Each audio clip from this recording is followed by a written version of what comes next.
Welcome to IG vlogs అండి. ఈరోజు కనకాంబరం చెట్లు హెల్తీగా పువ్వులు గుత్తులు గుత్తులుగా పూయడం ఎలాగో చెప్తాను, చూద్దాం రండి.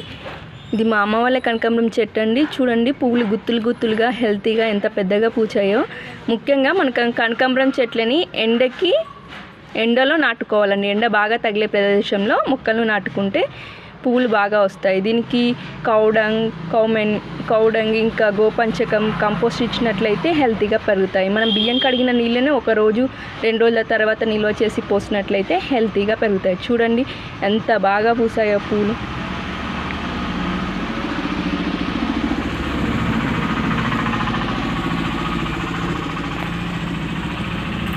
గుత్తులు గుత్తులుగా ఎంత బాగా పూసాయి చూడండి. నియర్లీ 2-3 మూరల పూలు వెళ్తాయండి.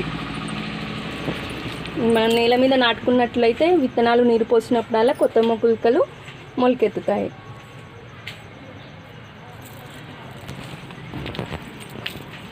చూడండి